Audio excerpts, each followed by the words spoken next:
Hello my honeys, just Melissa again. This video is part 2 of our learning initially how to love ourselves series.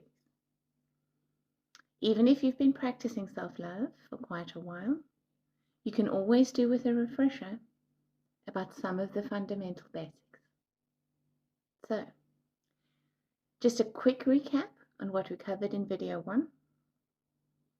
Remember that we identified a list of at least 100 character traits that make us likable and lovable human beings.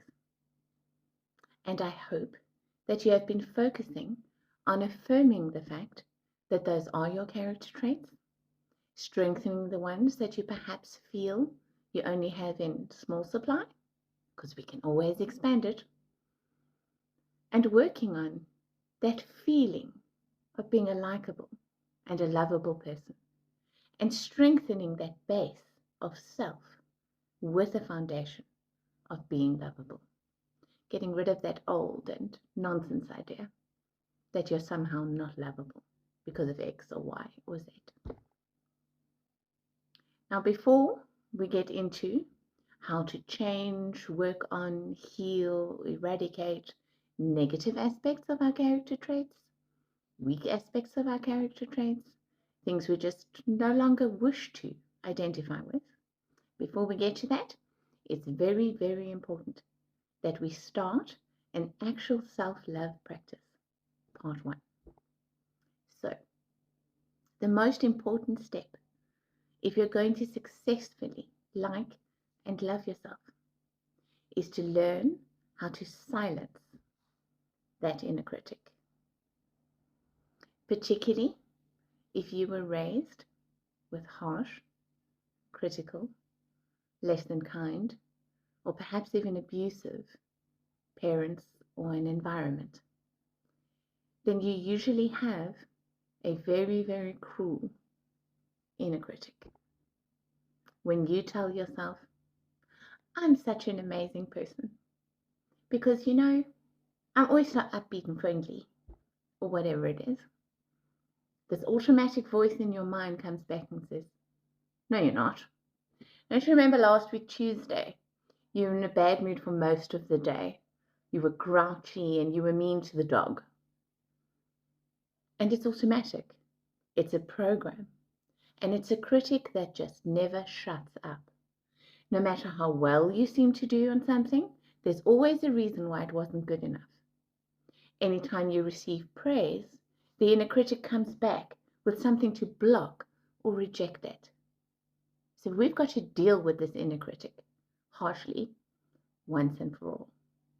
Now, in the beginning, what is really, really effective is to learn that you do, in fact, have the control over that inner voice. You can tell that superconscious, shut up, and it will listen. It'll try to talk back, but stand your ground. Stop talking.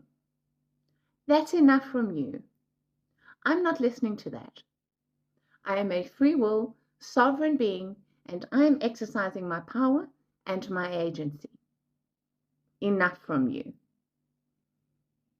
If you need to, if it's insistent, then use expletives and tell it, oh, just F off. Oops. Just F off. And it will. And then you can also exercise the option, once it starts listening to you, to actively argue back. When it tells you, oh, so now you think you're generous, do you?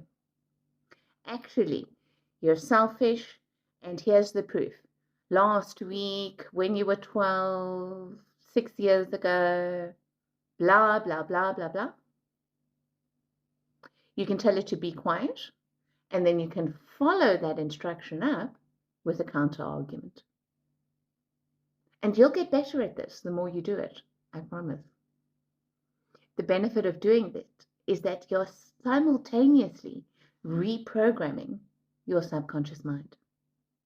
Because that inner critic, that inner voice, is running as an automatic program in your subconscious mind and affecting your ability to just feel good, to just like yourself and enjoy your own company, and to love yourself.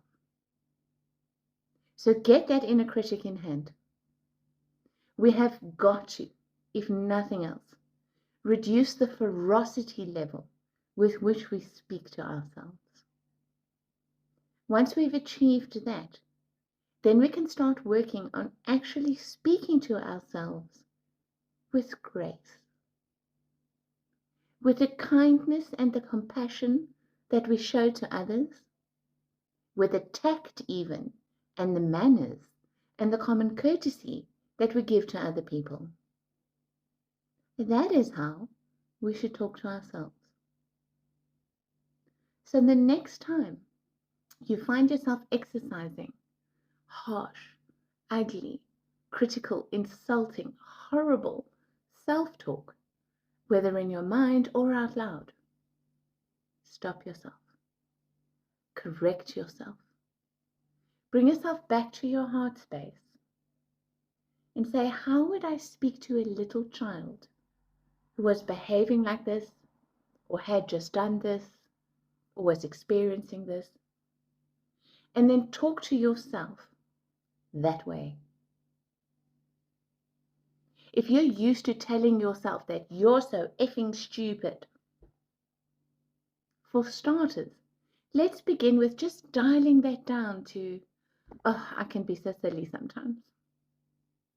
That's already a vast improvement. Much nicer, much kinder. When you're good at that, when it becomes your automatic reaction to say, oh, I'm so silly.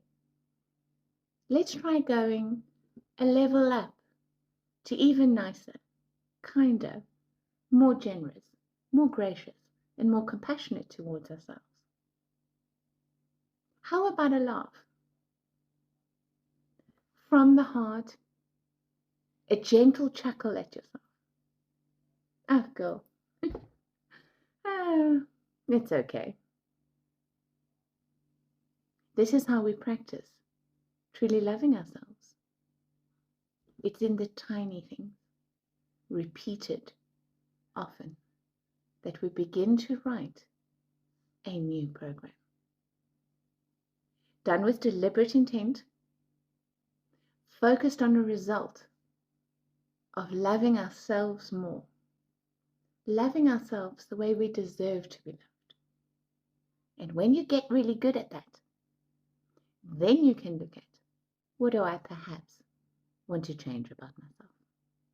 What do I not like so much? What do I want to dampen down? And you will be coming from a foundation of strength that is able to do that in light and in love and in truth.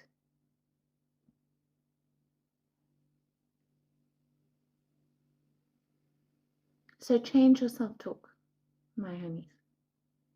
Make it kinder, more compassionate, and more forgiving. And when you recognize that you are a kind and a compassionate and a forgiving person, then you can say, you know what? I can be kind to myself about the things I don't like so much. I can exercise self-compassion, and I can forgive myself for not doing better or knowing better. But from now on, I have the tools to do so and to be a greater, more beautiful version of me. Because it's always been inside. It's just never been given oxygen. Because this voice was too loud and taking up all the airtime. Let's change that, my homies, because we can. Much love to you.